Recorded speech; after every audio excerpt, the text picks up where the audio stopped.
안녕하세요. 유젤라TV 시청하신 여러분들 반갑습니다. 저희 오늘 건강젤라로 오래간만에 돌아왔습니다. 저는 더덕이고요. 기피디고요. 꽁입니다. 네, 반갑습니다. 네. 반가운 거 맞나? 오늘 건강젤라는 수다로 한번 시작해 보겠습니다.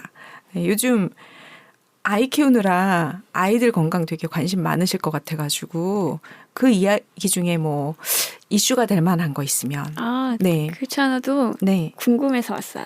네. 아주 좋습니다. 이런 거 좋아. 학원에서 이제 애를 넣고 기다리고 있는데 옆에 학부모님 두 분이서 대화를 나누시는 거예요. 그러면서 너 그 아이는 뭐 먹여? 막 물어보는 거예요. 그렇죠. 그래서 한참 그 관심 많잖아요. 저도 귀를 쫑긋하고서 듣고 있었죠.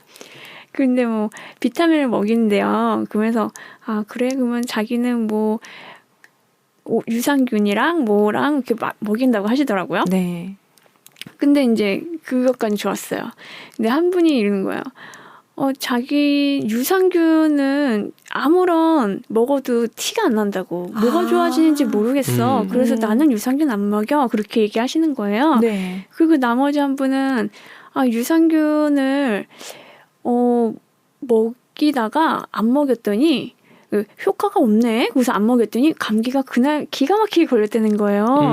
그냥 다시 유산균 먹기 시작했대요. 근데 실수로 하루 빠지면 그날 또 감기가 걸린다는 거예요. 그래가지고 자기는 감기 때문에 유산균을 먹인다. 그렇게 얘기하시고 한 분은 유산균 먹어도 별 차이가 없길래 나는 안 먹여. 그렇게 얘기하시는 거예요. 네네. 뭐가 맞나요? 둘 다 맞죠. 이거 2이네. 율곡 2이네. 둘 다 맞죠. 네. 둘 다 맞습니다. 그게 제왕절개로 태어난 아이와 자연분만으로 태어난 아이가 다르대요. 면역력이. 이유가 엄마한테 태어날 때 엄마가 갖고 있는 균을 샤워한다라고 표현을 하더라고요. 유산균 샤워. 아이가 태어날 때 자연분만을 하게 되면은 질을 통해서 나오잖아요. 그때 엄마가 갖고 있던 유산균 자체를 아이가 그 무균 상태에서 다 마시면서 나오는 거예요. 그러니까 엄마의 유산균이 좋은 균이 장착돼 있으면 아이는 이미 그 좋은 유산균을 장착하고 세상 밖에 나오는데 제왕절개는 그 과정이 없으니까 이제 나오자마자 유익한 균보다 유해한 균을 먼저 확 먹으면서 오히려 장이 나쁜 상태로 장착이 된다. 그래서 신생아들 변을 보게 되면 최근에 안 좋은 애들이 많다고 해요. 그게 제왕절개도 많아졌고 또 하나는 엄마가 이제 좋지 않은 균을 갖고 있는 경우도 많아졌고 이래서 생기는 현상이고 그것 때문에 아토피하고도 관계가 있다라고 얘기도 해요. 그러니까 면역력하고 관계가 있는 걸로 최근에 연구들이 굉장히 많아지고 있어요. 맞아요. 이건 조금 관심 있으신 분들은 뒤져보시면 그런 그러니까 유익균 이게 프로바이오틱스, 프리바이오틱스 뭐 이렇게 용어들도 좀 다양하게 나오고 요즘 마이크로바이옴 이렇게도 표현하는데 그냥 뭐 용어는 다 차지하고 그냥 똑같은 거라고 생각하세요. 유산균이라고.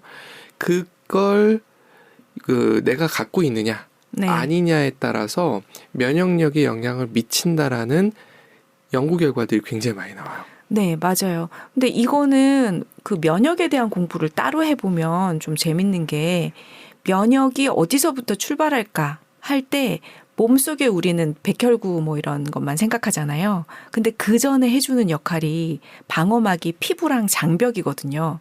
그러니까 장벽에 유산균이 많다는 건 몸속에 들어오기 전에 이미 물리치고 몸속에서 그런 소비전을 할 필요가 소비적인 전투를 할 필요가 없다는 소리니까 그게 없었을 때랑 있을 때 확실히 다르다는 건 일리가 있어 보여요. 그래서 그것 때문에 감기가 덜 걸려. 또 일리가 있네? 라고 생각이 드는데 맞을 수도 있고 틀릴 수도 있다고 말씀하셨잖아요. 틀릴 때는 뭐죠? 그러니까 그 아이 그러니까 먹었을 때랑 안 먹었을 때랑 차이가 없는 건 그 아이는 건강한 아이일 가능성도 있는 거예요. 원래 식습관도 좋았을 가능성이 있고 그러니까 사실은 패스트푸드보다는 우리 발효식품을 많이 먹는 아이들이 장 상태가 좋을 가능성이 높아요. 그렇다면 그 아이인 경우에는 유산균을 안 먹었다고는 하지만 그 아이는 다른 경로를 통해서 유산균을 먹었던 거죠. 뭐 김치, 된장 뭐 이런 걸로 뭐 통해서 예. 아니면 식이섬유 많이 먹어도 유산균이 맞아요. 좋으니까. 그러니까 지금 네. 말씀하셨던 과일, 야채 이런 것들 당근이 참 좋다고 하던데 그런 것들이 유산균의 좋은 먹이가 된대요. 그런 걸 잘 먹는 아이인 경우에는 유산균을 먹었을 때랑 안 먹었을 때랑 차이가 안 느껴질 수도 있죠. 근데 그런 애가 있나요 요즘? 근데 뭐 잘 먹는 애들. 사람에 따라 다르니까 또는 극단적으로 네. 장 상태가 너무 나빠서 그 정도 먹는 거로는 티가 안 날 수도 있어요. 그럴 수 있겠다. 양 극단이 다 있네요. 네. 그런 상황을 다 고려를 해 보면 이건 뭐 검사를 안 해보면 알 수는 없습니다만 뭐 제일 좋은 변 상태 아세요? 황금. 네, 황금색. 하나거든요. 그게 하나거든요. 또 바나나 뭐가 모양. 바나나. 여하튼 변 상태에 대해서 황금색이어야 되고 바나나 변을 본다는 사람들이 생각보다 적어요. 그렇지 않아도 저희 딸도 토끼똥처럼 맞아요. 동글동글동글하게 나와요. 맞아요. 그래서 유산균을 좀 먹여봤더니 그때 자기 길어졌다고 아, 그러긴 하더라고요. 맞아요. 그쵸. 네. 사실은 변 상태만 좋다고 해서 장 상태가 좋은 거는 아니에요. 그런데 변이 안 좋으면 장 상태가 나쁜 건 맞아요. 맞아요. 이거는 필요 충분 조건하고의 관계가 있기 때문에 그래서 일단 변이 좋은 게 좋은 거죠. 그래서 그것도 확인을 해봐야 되는 건 맞는 것 같아요. 아, 그 생각해보니까 그러네요. 그 아시는 분 중에 아이는 아닌데 어른인데 컨디션이 항상 늘 안 좋으신 분이었어요. 그래서 나 몸이 너무 안 좋은데 병원 가면 뭐가 안 나와 해서 저희가 공부한 게 있어서 기능의학 의사를 한번 찾아가 보세요. 해가지고 찾아가 보셨는데 그분이 그 마이크로바이옴 장 관련해서 굉장히 유능한 분이었나 봐요. 그래서 검사를 해보시고선 장에 너무나 유익한 균 대비 유해한 균이 너무 많다. 유해균이 포진하고 있으니까 이게 몸 상태가 좋을 수가 없다 해서 그 몸에 있던 균들을 싹 다 빼내는 작업을 하고 뭐 항생제 비슷한 거였겠죠. 싹 다 빼내고 빼내자마자 그 공간에 유익한 균을 막 몽땅 때려 넣어서 다시 그 안착을 시킨 거예요. 그래서 몸 안에 균 상태를 이제 제대로 해놓고 나서 그 과정이 좀 걸렸겠죠. 몇 달 걸렸을 텐데 그러고 나서 상태가 되게 좋아지셨어요. 새로 태어나셨네. 네, 그렇죠. 정확한 표현이시네요. 맞아요, 맞아요. 좀 궁금증이 해결이 되셨나요? 그리고 저희 딸 키가 몸무게도 그렇고 키도 그렇고 거의 이제 하향이에요. 작거든요. 근데 그래서 이제 유산균을 또 먹인 이유 중에 하나가 장흡수 방해에 대해서 유산균을 안 먹여서 장흡수가 안 되니까 아무리 좋은 거 먹여도 키가 안 크나? 막 그 생각도 좀 들었거든요. 맞아요. 그게 유익균들이 해주는 여러 가지 역할들 중에 하나가 걔네들이 분해하는 역할도 돕기도 해요. 그래서 우리가 먹은 것이 소화돼서 우리 몸에서 분해한다는 것만 생각하는데 꼭 그렇지 않고 우리가 먹은 음식들을 장에 있는 균들이 분해도 해요. 그래서 걔네들이 비타민 B도 만들기도 하고 비타민 K를 만들기도 하고 단쇄지방산이라고 지방산 그럼 나쁘다고 생각하는데 이 단쇄지방산은 많을수록 좋아요. 이게 콜레스테롤 수치도 낮춰주고 되게 좋거든요. 그런 역할도 하고 그리고 보통 사람들이 여기 연결되는 것 중에 하나가 단백질을 섭취할 때 고기를 많이 먹이시는데 이게 좀 고민을 해봐야 될 부분이 있어요. 뭐냐 하면 고기를 많이 먹으면 장 상태가 좋지 않게 돼요. 유해균이 많아져요. 유해균 먹이가 되나 봐요. 되게 신기해요. 근데 이제 콩단백질이나 식물성 단백질 같은 경우는 장 상태를 좋게 하는 기능도 하거든요. 그래서 무조건 콩을 먹어야 된다 이런 뜻으로 말씀드리는 것이 아니라 너무 육류, 특히 붉은 고기를 맹신하지는 마라. 그 육류 먹고 유산균 털어놓으면 좀 낫죠. 헐 낫죠. 똔똔? 그럴 수 있겠다. 아니면 육류를 드실 때 애들이 그렇게 안 먹어서 문제인데 얼마 전에 제가 안동 갔다 왔잖아요. 안동 갔다 왔는데 거기서 그 얘기를 하더라고요. 애들이 먹은 데를 딱 봤더니 감자나 당근이나 그대로 남아있더라. 애들이 안 먹는 거예요. 찜닭을 먹어도. 맞아요. 저희도 그래요. 그렇죠. 그러니까 사실은 쌈을 싸 먹고 거기다 장을 해서 먹거나 이렇게 해서 먹으면 괜찮아요. 좀 낫죠. 그런데 그렇게 먹는 사람들이 잘 없더라는 거예요. 맞아요. 특히 애들은.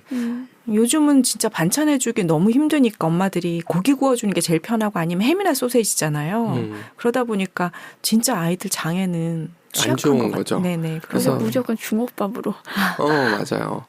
맞아요. 그러니까 그런 것들 때문에 그런 거라서 그러니까 성장을 생각한다면 장에서 흡수를 하는 건데 장벽이 정상적인 상태가 아니면 나쁜 게 들어올 수도 있고요. 맞아요. 그러면서 간이 피곤해져요. 그러니까 이게 되게 재밌었어요. 우리 몸에서 에너지를 만들면 제일 먼저 쓰이는 데가 면역이래요. 살아야 되니까. 그런데 장이 예를 들어 누수가 있거나 장 상태가 안 좋으면 나쁜 게 들어와요. 이걸 분해하기 위해서 에너지를 써버리는 거예요. 그 다음에 쓰는 에너지가 활동 에너지래요. 뭐 사냥을 하든지 해야 될 테니까. 그리고 마지막으로 가는 게 성장이래요. 그러니까 앞에 면역이 안 좋으면 안 가는 거예요. 저 성장으로 갈 여력이 없죠. 일단은 비상사태 불을 꺼야 되니까. 맞아요. 그래서 아토피나 이런 거 있는 애들이 키가 안 크는 이유가 아토피 때문도 있지만 아토피로 인해서 면역력을 너무 에너지를 쓰다 보니까 성장으로 에너지가 안 가는 그런 문제도 있다고 해요. 그래서 수영학원을 줄였어요. 너무 에너지를 많이 네, 쓰니까. 아니 자는 것도 잘 자고 네. 운동도 이제 발레랑 수영을 하는데 놀이터에서도 뛰어놀고 네. 그 키가 너무 안 자라서 몸무게도 안 늘고 그래서 너무 활동 에너지를 쓰나? 막 그 생각도 좀 들더라고요. 이건 근데 먹는 게 적어요. 맞아요. 그걸 거예요. 제가 봤을 때 활동을 많이 했다고 해서 키가 안 크는 경우는 운동을 잘못 선택한 경우들이 있긴 있을 수 있으나 네. 그 경우보다는 말씀하셨듯이 입이 짧은 애들이 있어요. 네. 그런 경우가 좀 더 큰 것 같아요. 그 어느 순간 먹기 시작한 때가 오긴 하더라고요. 다 안 먹던 애들이 막 확 클 때 뭐 4학년, 5학년, 6학년 아니면 중학교 들어가서 막 그때가 있긴 하던데 어쨌든 운동을 했는데 잠을 못 잠들 정도다 하면 모르겠지만 그렇지 않으면 괜찮을 것 괜찮을 것 같긴 맞아요. 한데 일단은 많이 안 먹는 게 진짜 맞아요. 엄마의 걱정이네요. 이 부분은 따로 한번 얘기를 해보면 네, 좋을 것 네. 같은데 그 부분에도 유산균이 도움을 줄 수도 네. 있어요. 일부. 입맛을 네. 좀 두루두루 다 도움이 네. 되는군요. 네. 이렇게 딱 뭐다라고 말하기가 좀 어렵네요. 맞아요. 얘가 어떻게 보면은 우리 몸속에 있는 세포보다 숫자가 많다면서요. 맞아요. 몸속에 있는데 세포보다 많지는 않군요. 하여튼 많아요. 공생관계인 거죠. 근데 그 균들을 잘 다뤄야지 우리 몸도 상태가 좋아지는데 그거를 잘 몰랐으니까. 네. 그래서 사실은 얘기하려고 그러면 끝도 없는 게 맞아요. 유산균이라서 프로바이오틱스, 마이크로바이옴 이런 거 관계돼서 한번 검색을 해보시고 혹시 궁금한 거 있으신 분들은 댓글 달아주시면 저희도 좀 아는 대로 정리해서 또 말씀을 드려볼게요. 네. 네. 네. 네, 감사합니다. 오늘은 짧게 건강젤라 시간 마치도록 하겠습니다. 네, 감사합니다. 수고하셨습니다. 감사합니다. 네.